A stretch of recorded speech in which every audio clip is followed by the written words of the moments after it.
మాజీ ముఖ్యమంత్రి doctor YS Rajasekhara Reddy గారి 77వ కార్యక్రమం పుట్టినరోజు వేడుకలు ఇప్పుడు కేక్ కటింగ్తో స్టార్ట్ అయ్యి తర్వాత స్వీట్స్ పంపిణీ ఉంటుంది.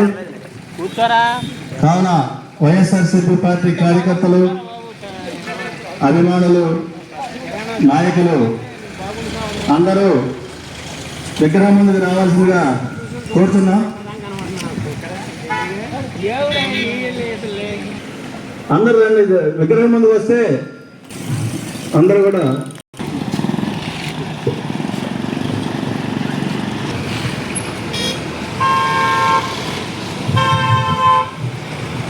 ఈరోజు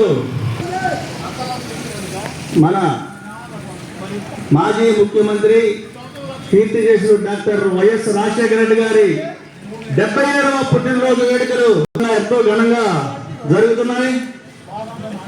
ఇంత ఘనంగా జరగడానికి కారణం మీకు తెలుసు. ప్రజల గుండెల్లో స్థిరస్థాయిగా నిలిచిపోయి ఏ ముఖ్యమంత్రి చేయనటువంటి సంక్షేమ పథకాలు తీసుకొచ్చి కాంగ్రెస్ కి జీవం పోసి నేనున్నా, మాట తప్పను మడమ తెప్పను అని చెప్పేసి ఒకే ఉద్దేశంతో పాదయాత్ర చేపట్టి ఆయన రెక్కల కష్టం మీద గవర్నమెంట్కి తీసుకొచ్చి ఎన్నో సంక్షేమ పథకాలు పెట్టి ప్రజల గుండెల్లో నిలిచిపోయిన వ్యక్తి ఎవరైనా ఉన్నారంటే అది రాజశేఖర రెడ్డి గారు అని చెప్పేసి ప్రతిపక్ష పార్టీలు కూడా ఒప్పుకోక తప్పదు. 2 రోజుల క్రితం తెలంగాణ డిప్యూటీ సీఎం మళ్ళీ బట్టి విక్రమార్క గారు కూడా ఒక మాట చెప్పడం జరిగింది. ఏమన్నారంటే, ముఖ్యమంత్రులు ఎందరో వస్తారు, ఎందరో పోతారు, కానీ ఇటువంటి ముఖ్యమంత్రిని చూడలేం, ఇక ముందు కూడా చూస్తామని చెప్పేసి అనుకోలేదు అన్న టైంలో మాట్లాడితే ఆయన ప్రవేశపెట్టిన సంక్షేమ పథకాల్లోనే ఆయన తనయుడు వైఎస్ జగన్మోహన్ రెడ్డి గారు మళ్ళీ తండ్రి బాటలోనే నడుస్తూ ఈయన కూడా మాట తప్పను మడమ తెప్పను అని ఎన్నో సంక్షేమ పథకాలు తీసుకొచ్చి ప్రజల గుండెల్లో నిలిచిపోయిన వ్యక్తి మళ్ళీ రెండో ముఖ్యమంత్రి ఎవరంటే మన వైఎస్ జగన్మోహన్ రెడ్డి గారు.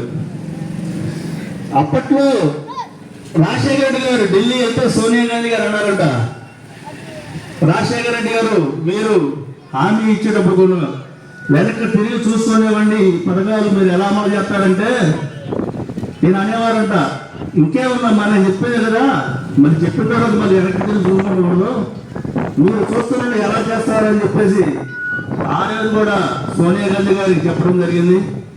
ఆయనే కన్నా ఈరోజు ఉంటే రాష్ట్ర పరిపాలన ఇంత గాడి తప్పేది కాదు. ఇప్పుడు చూస్తూనే ఉన్నాం, ఈ కూటమి ప్రభుత్వంలో అరాచక పాలన అంత ఘోరంగా ఉందంటే రాజ్యాంగం రెడ్ బుక్ రాజ్యాంగం వాళ్ళకు ఒక రూలు, వైఎస్ఆర్సీపీ ఒక రూలు. ఈ ప్రజాస్వామ్యంలో వాక్ స్వాతంత్రం ఎవరికి లేదా, మాట్లాడే హక్కు లేదా, లేదంటే రాజ్యాంగం అంట. వీళ్ళు సోషల్ మీడియా ఓపెన్ చేస్తే ఎన్నెన్ని బూతులు వాళ్ళు మాట్లాడితే ఒకటి, మనం మాట్లాడితే బయట కేసులు. నిన్న కాదు మొన్న కూడా సింగపూర్ నుంచి కూడా ప్రముఖ వేరత్ర వచ్చి జగన్ గారిని కలిసి వెళ్ళడం జరిగింది.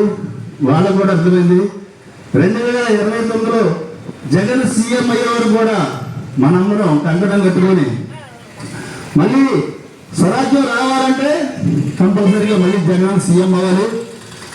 ఈ కార్యక్రమంలో ఎంతో మంది పాల్గొంటున్నారు. ఇవాళ అమెరికా అయింది, ఆస్ట్రేలియా, సౌత్ ఆఫ్రికా, అటువంటి మహానుభావులు లేకపోవడం మనందరికీ చాలా బాధాకరమైన విషయం.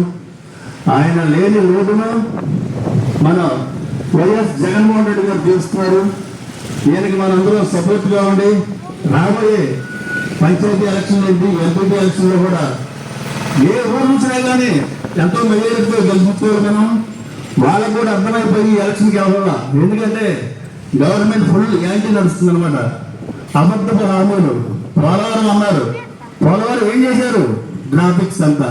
అమరావతి అన్నారు, అమరావతి ఏంటి, అమరావతి ఒక్క డెవలప్మెంట్ సరిపోద్దా, మాదిగందని చెప్పేసి జగన్మోహన్ రెడ్డి ఎంతో ప్రతి ఫస్ట్ అభివృద్ధి ఆలోచిస్తే వీళ్ళు యాభై చేయటం. సరే చేయండి చూద్దాం అంటున్నారు కదా. 2029 ఎలక్షన్లో మళ్ళీ జగన్ సీఎం చేసేవారు కూడా మనందరం ముక్త కంఠంతో ఆయన బాటలో నడవాలని చెప్పేసి మరి ఒకసారి నరసాపురం పార్టీ కార్యకర్తలకు అభిమానులకు రాజశేఖర రెడ్డి గారి పుట్టినరోజు శుభాకాంక్షలు తెలుపుకుంటూ ఇతరులు సెలవుస్తున్నాం. తర్వాత చింతల భాస్కర్ గారు మాట్లాడారు. జోహార్ వైఎస్ఆర్, జోహార్ వైఎస్ఆర్, జోహార్ వైఎస్ఆర్, జగన్ నాయకత్వం, జగన్ నాయకత్వం, సోమేశ్వర్ నాయకత్వం, సోమేశ్వర్ నాయకత్వం. ఇప్పుడు చింతల భాస్కర్ రెడ్డి గారు క్లుప్తంగా 2 మాటలు చెప్పవలసిందిగా వారిని సాధారణంగా ఆహ్వానిస్తున్నాం. చాలా క్లుప్తంగా రాజశేఖర రెడ్డి గారి జీవిత చరిత్ర అలాగే జరగబోయేది కూడా చెప్తారు. అందరూ కూడా 2 నిమిషాలు చూడాలి.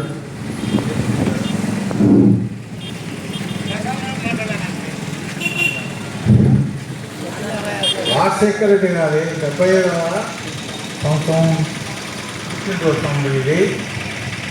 దీనికి ఇప్పుడు ఎట్లా ఏంటి ఆయన చేసింది ఏంటనే దాని మీద మాట్లాడాలంటే గత ప్రకాశం పంతులు గారు, నేను సంజయ్ రెడ్డి గారు, బదల గోపాల్ రెడ్డి గారు, మరి ఇట్లాంటి మహానుభావులు కూడా ముఖ్యమంత్రి చేశారు. ఎంతమంది చేసినా రాజశేఖర రెడ్డి గారిని అంత పరిపాలన ప్రజల హృదయాలు దోసుకున్నటువంటి వాడు ఎవరూ లేరు. ప్రజల హృదయాలు దోసుకున్న ఒక రాజశేఖర రెడ్డి గారే.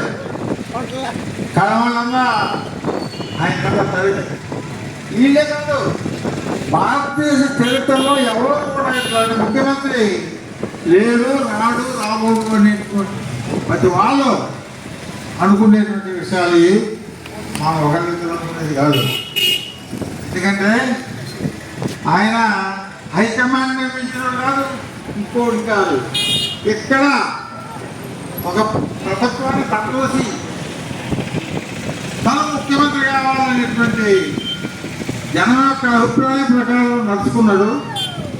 67 రోజులు కాలినడకన 1700 కిలోమీటర్లు నడిచి కష్టపడి అక్కడ ఎవరికి ఏమి కావాలి జనాలకి అని తెలుసుకొని ఆయన వచ్చినటువంటి మహానుభావుడు. అందుకే ఆయన కష్టం ఫలించింది. అంతేగాని ఆయన ఊరికనే ఎన్టీ రామారావు గారు బాబా దీపుడు వేశాడు, అర్జునుడు వేశాడు, కరుణుడు వేశాడు, అది వేశాడు, ఇది వేశాడు అని జనంలో అసాక్షిగా ముఖ్యమంత్రి గారు